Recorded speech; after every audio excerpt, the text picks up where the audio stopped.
श्री राम दोस्तों मेरे channel astro predict में आपका बहुत बहुत स्वागत है।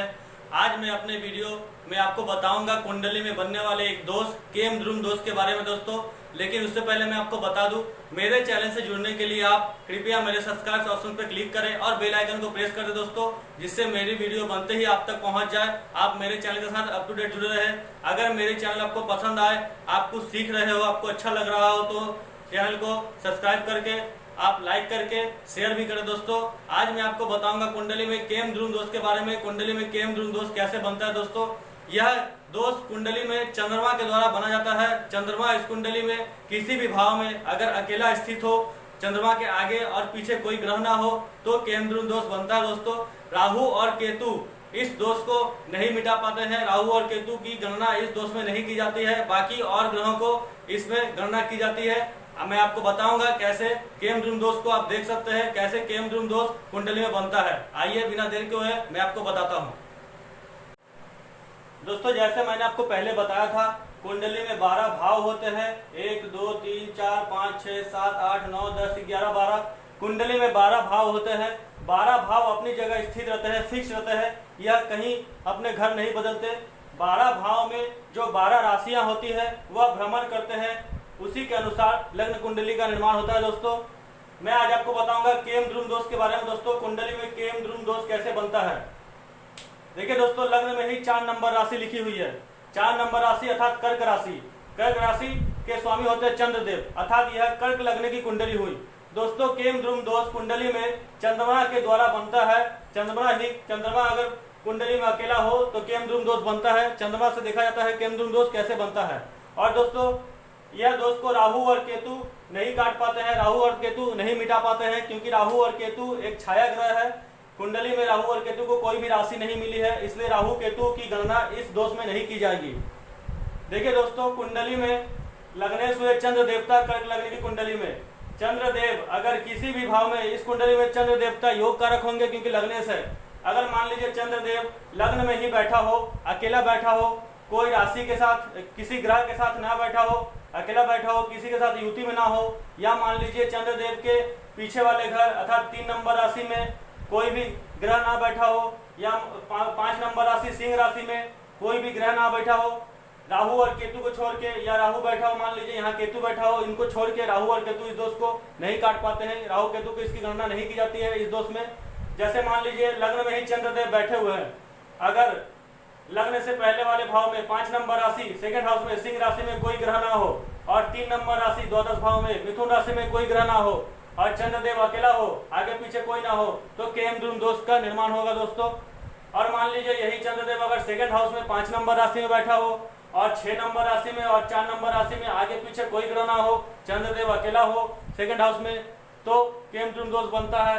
मान लीजिए चंद्रदेव थर्ड हाउस में बैठा हो 6 नंबर राशि में, और चतुर्थ भाव 7 नंबर राशि में, और सेकंड हाउस में 5 नंबर राशि में कोई ग्रह ना हो, चंद्रदेव यहाँ अकेला हो, तो भी केम ध्रुम दोष बनेगा। मान लीजिए चंद्रदेव यहाँ अकेला हो, आगे पीछे कोई ग्रह ना हो, तो भी केम ध्रुम दोष बनेगा। मान लीजिए चंद्रदेव यहाँ हो दोस्तों, देखिए पंचम भाव में 8 नंबर राशि में वृश्चिक राशि में चंद्रदेव नीच के तो हो जाते हैं। अगर मान लीजिए चंद्रदेव यहाँ अकेला बैठा हो, आगे पीछे कोई ग्रह ना हो, तो यहाँ चंद्रदेव केम ध्रुम दोष को भी बनाएंगे। मान लीजिए चंद्रदेव यहाँ अकेला बैठा हो 6th हाउस में, तो यहाँ केम ध्रुम दोष बनेगा। अकेला अगर बैठे हो यहाँ पंचम भाव में 8 नंबर राशि में और 10 नंबर राशि में कोई ग्रह ना हो, चंद्रदेव यहाँ अकेला बैठा हो, आगे पीछे कोई ना हो, तो भी केम ध्रुम दोष बनेगा। यहाँ लग्न दोष भी बनाएंगे दोस्तों चंद्रदेव, क्योंकि 6 8 12 में अगर लग्नेश आ जाए तो लग्न दोष का निर्माण होता है।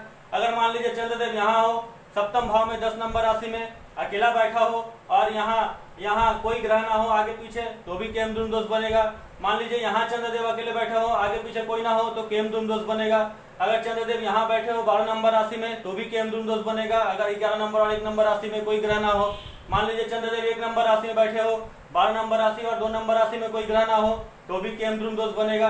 मान लीजिए अगर चंद्रदेव 2 नंबर राशि में बैठे हो, और 3 नंबर राशि 1 नंबर राशि में कोई ग्रह ना हो, तो भी केम ध्रुम दोष बनेगा। हालांकि यहाँ पे चंद्रदेव उच्च के हो जाएंगे, आपको परिणाम अच्छे मिलेंगे, रिजल्ट अच्छे मिलेंगे, लेकिन केम ध्रुम दोष भी रहेगा, कुछ नेगेटिव पॉइंट भी आपको मिलेंगे।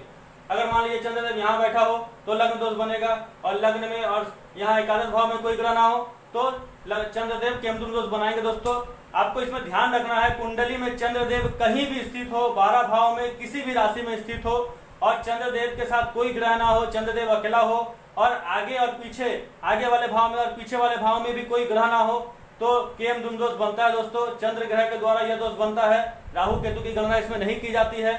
और अगर मान लीजिए चंद्रदेव किसी घर में अगर अकेला बैठा हो और पहले वाले घर में कोई ग्रह बैठा हो, मान लीजिए यहाँ चंद्रदेव बैठे हैं लग्न में, अगर यहाँ कोई ग्रह बैठ जाए, अगर मान लीजिए सूर्यदेव बैठ जाए, मंगलदेव बैठ जाए, बुधदेव बैठ जाए, बृहस्पति देव बैठ जाए, शुक्रदेव बैठ जाए, शनिदेव बैठ जाए और पीछे वाले घर में कोई ना हो, तो केमद्रुम दोष नहीं बनेगा। दोस्तों मेरे कहने का मतलब है चंद्रदेव के साथ या चंद्रदेव के आगे वाले घर में या चंद्रदेव के पीछे वाले घर में कोई एक ग्रह होना चाहिए। अगर कोई ग्रह ना हो तो केमद्रुम दोष बनता है। दोस्तों यह दोष क्या नेगेटिव देता है, क्या नेगेटिव रिजल्ट देता है आपको मैं बताऊंगा। मान लीजिए कुंडली में चंद्रदेव अगर योग कारक भी हो, चंद्रदेव अगर मारक ना हो, लेकिन केमद्रुम दोष बना रहा हो, तो आपको अच्छे परिणाम तो मिलेंगे लेकिन साथ में कुछ नेगेटिव रिजल्ट भी मिलेंगे। वह रिजल्ट आपको कैसे मिलेंगे मैं आपको बताऊंगा कुछ देर में। यहाँ आपको मैंने समझा दिया है केमद्रुम दोष कैसे बनता है। दोस्तों ध्यान रखिएगा। दोस्तों मैंने बताया आपको कुंडली में कैसे केमद्रुम दोष बनता है। कुंडली में चंद्रमा किसी भी भाव में अगर अकेला बैठा हो, आगे वाले भाव में और पीछे वाले भाव में कोई ग्रह ना हो, तो केमद्रुम दोष बनता है। राहु केतु की गणना इसमें नहीं की जाती है। अब मैं बताता हूँ आपको इस कुंडली में केमद्रुम दोष का नेगेटिविटी क्या होता है। किसी भी कुंडली में जब केमद्रुम दोष बनता है तो उसका नेगेटिव पॉइंट क्या है और पॉजिटिव पॉइंट क्या है। दोस्तों अगर कुंडली में चंद्रदेव केमद्रुम दोष बना रहे हैं और कुंडली में चंद्रदेवता योग कारक हो, तो पॉजिटिव पॉइंट आपको मिलेंगे, चंद्रदेव के शुभ परिणाम आपको मिलेंगे, लेकिन उसके कुछ नेगेटिव रिजल्ट भी मिलेंगे। नेगेटिव रिजल्ट क्या होता है दोस्तों, ऐसा जातक अकेला होता है, जीवन में कोई उनके आगे पीछे नहीं होता है, जैसे कोई भाई ना हो, कोई बहन ना हो, वह एकमात्र ही संतान हो उस घर का, उस अपने माता पिता का एकलौता संतान हो। या मान लीजिए अगर कोई भाई बहन हो भी तो ऐसा जातक सोचता है कि मेरा कोई नहीं है इस दुनिया में, वह अकेला ही है। मतलब केमद्रुम दोष में ऐसा जातक सिर्फ अपने बारे में ही सोचता है कि वह जीवन में अकेला है, उसके पीछे आगे कोई नहीं है, वह अकेला ही है, जीवन में अकेला ही संघर्ष करेगा, चाहे कुछ भी सोचे, वो कोई उसको देखने वाला ना हो या कोई उसके बारे में कुछ सोचता ना हो, सब उसको इग्नोर करते हो, वह सिर्फ अपने ही बारे में सोचते रहता है। जीवन में थोड़ा मेंटेलिटी प्रॉब्लम भी रहता है, मन शांत नहीं रहता है ऐसे जातक का जिसका केमद्रुम दोष बन रहा हो। लेकिन यह भी नेगेटिव पॉइंट ज्यादा उम्र तक नहीं रहता है दोस्तों, यह ज्यादा से ज्यादा 25 साल तक ही रहता है। 25 साल के बाद यह दोष धीरे धीरे कम हो जाता है।